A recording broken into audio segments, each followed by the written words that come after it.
তৌহিদ, বাজারে আজ নিত্য পণ্যের দাম কেমন দেখছেন? ডিম ও কাঁচামরিচের দাম স্বাভাবিক হয়েছে কিনা জানাবেন। রাজধানীর আমরা কাঁচা বাজারে রয়েছি কারওয়ান বাজারে।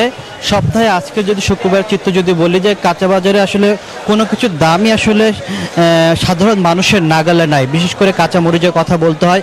কাঁচামরিচ আজকে 160 থেকে 70 টাকা করে কেজিতে বিক্রি হচ্ছে। একই সাথে যদি এই মুহূর্তে সবজির বাজার রয়েছে, এখানে যদি বলি যে বিশেষ করে বেগুন, পেঁপে এগুলো কিন্তু 70 থেকে 80 টাকা এবং গাজর, শসা এগুলো 100 টাকা করে বিক্রি হচ্ছে। সব কিছু মিলে এছাড়া অন্যান্য সবজির কথাও যদি বলি সব কিছু কিন্তু 50 থেকে 60 টাকা 70 টাকা পর্যন্ত করে বিভিন্ন এই যে নিত্যপণ্যের সবজিগুলো বিক্রি হচ্ছে। এছাড়া যদি বলি যে আলুর দামে আমরা একটু আগে দেখেছি যে সেখানেও কিন্তু দাম কিন্তু 45 থেকে 50 টাকা করে কেজিতে বিক্রি হচ্ছে। ক্ষেত্রভেদে 55-60 টাকা পর্যন্ত বিক্রি হচ্ছে। সব কিছু মিলে যদি রাজধানীর কাঁচা বাজার চিত্র বলে আসলে মানুষের জন্য আসলে দুঃসাধ্য হয়ে উঠেছে এই ঊর্ধ্বগতির এই বাজার সব কিছু নিয়ন্ত্রণ। একই সাথে কিন্তু আমরা যদি বলি যে ব্রয়লার মুরগির কথা বলি, সে দামটাও কিন্তু অনেক বেশি, 220 থেকে 230 টাকা 40 টাকা পর্যন্ত বিক্রি হচ্ছে।